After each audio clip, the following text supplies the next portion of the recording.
A lição de hoje fala de uma das cenas mais impressionantes que Pedro já viveu. Jesus havia pedido que os discípulos fossem para outra margem, eles estavam indo de barco e Jesus ficou no outro lado.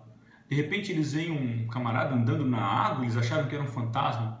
Os discípulos não acreditavam em fantasma, mas olha, se fosse eu estivesse lá também ia ficar com medo. Imagina, você está passando na frente de um cemitério e de repente aparece alguém. O que você vai fazer? Você vai sair correndo. Eu faria isso. Eu não acredito em fantasma, mas na dúvida eu saio correndo. Existe todo um misticismo, toda uma crença popular, e na hora você não pensa, você só corre. Mas eles perceberam que era Jesus. Quando eles perceberam que é Jesus, Pedro pede: se o Senhor é o mestre, deixa eu andar sobre as águas. Essa é a cena mais impressionante da vida de Pedro. Só que é uma cena que não faz sentido. Nunca fez sentido. Por que Pedro anda sobre as águas? Porque Jesus anda? Porque qual é o motivo? Eu não entendi esse assunto, até que eu assisti um sermão de um pastor chamado Rob Bell, muito bom, e li também sobre isso num livro chamado A Sombra do Templo, explicando que toda a cultura judaica ela funcionava em cima do templo e da Torá. Toda a cultura. A educação era em cima da Torá, a economia em cima da Torá, tudo funcionava em cima daquele templo, daquela Torá. Os meninos, quando tinham seus 6 anos de idade, eles entravam numa espécie de escola com um rabino, onde era chamado de Bet Sefer. Então, eles, dos 6 aos 10 anos, eles precisavam de decorar os 5 primeiros livros da Bíblia, que seria a Torá: Gênesis, Êxodo, Levítico, Deuteronômio, Números e Deuteronômio. Precisavam decorar, não fazer que nem eu, decorar mesmo, letra por letra. Eles cantavam, o Antigo Testamento ele é cantado. Se você souber um hebraico bem profundo, você vai saber cantar. Eles cantavam, eles tentavam decorar. Aquelas crianças que tinham mais estrutura financeira, o pai às vezes contratava um outro rabino para auxiliá-lo. O próprio pai tentava auxiliá-lo nessa decoração, nessa coisa toda. A criança que não tinha tanta estrutura, além de ela não ter um auxiliar, um explicador, ela tinha que ajudar o pai às vezes naquelas funções que o pai tinha, nas tarefas de casa, assim por diante.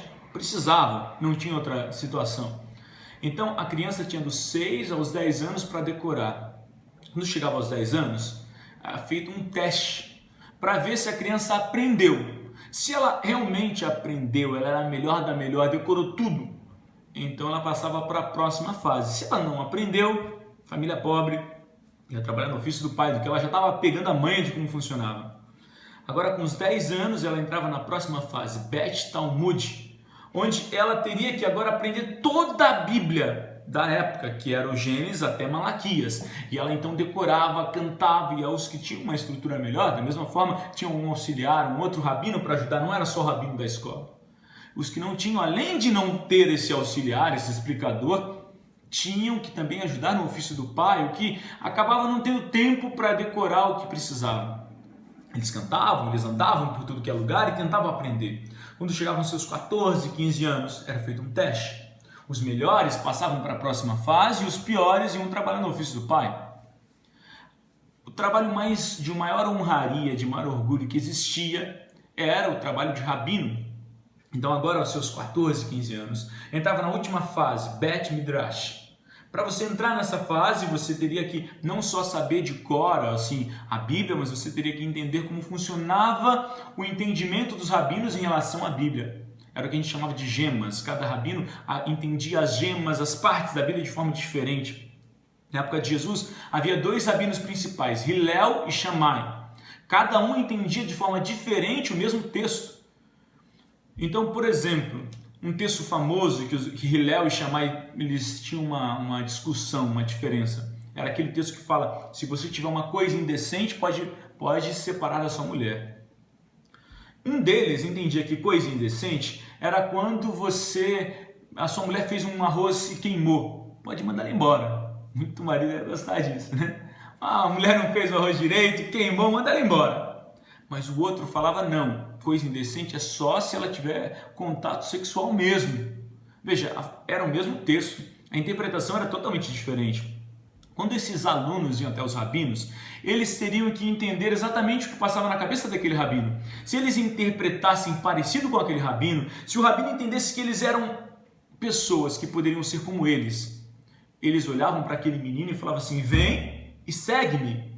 Quando ele falava vem e segue-me, ele estava dizendo: olha, você pode ser exatamente como eu sou, você pode ser um rabino como eu sou. Eles se preparavam até os 30 anos, que era a idade da sabedoria, onde se consideraria que ele viraria um rabino.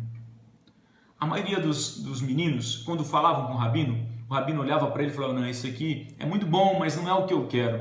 E mandava ele embora. O menino tinha passado já a sua vida inteira estudando, se preparando, e aí chegava no rabino e ele falou: olha, desculpa, mas você não pensa como eu penso, vai embora, vai para casa, vai trabalhar no ofício do seu pai.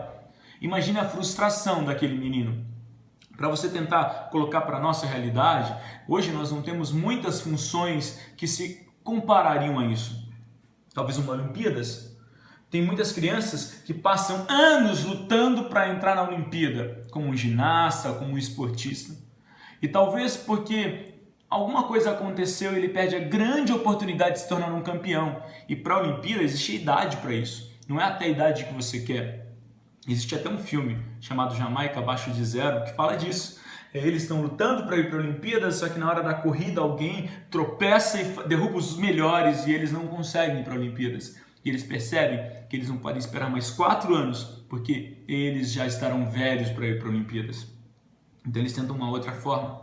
Só que naquela época não existia outra forma para você se tornar um rabino, coisa que traria maior honra. Então, nessa circunstância, Jesus aparece, olha para aqueles homens que estão pescando, fracassados. Eles não eram os melhores, eles já haviam fracassado. E olha para eles e fala assim: olha, vocês fracassaram, mas eu posso fazer vocês como eu sou. Vocês podem fazer tudo o que eu faço. Venham e me seguem. É lógico que eles iam segui-lo. Imagina você, passou a sua vida lutando por uma oportunidade para ser alguma coisa e você perde por alguma coisa. Alguém olha para você e fala assim: desculpa, você não tem perfil.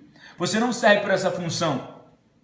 Você volta para casa para não ser nada, para não ser ninguém. E agora aparece alguém e fala para você: meu filho, vem e segue-me. Eu vou te dar uma oportunidade, vem trabalhar comigo. É lógico que eles vão. Pedro, quando ele foi chamado, ele já era velho, tinha seus 40 anos de idade, sentiu-se fracassado a vida inteira. E Jesus olhou para ele e falou: vem e segue-me, você pode fazer tudo o que eu fizer, ok? Agora Jesus está andando sobre as águas, ele fala assim: o Senhor pode fazer isso? Eu também posso. E ele vai andar então em direção a Jesus, porque ele acreditava que o mestre poderia lhe dar poder para isso. Só que no meio do caminho o que acontece?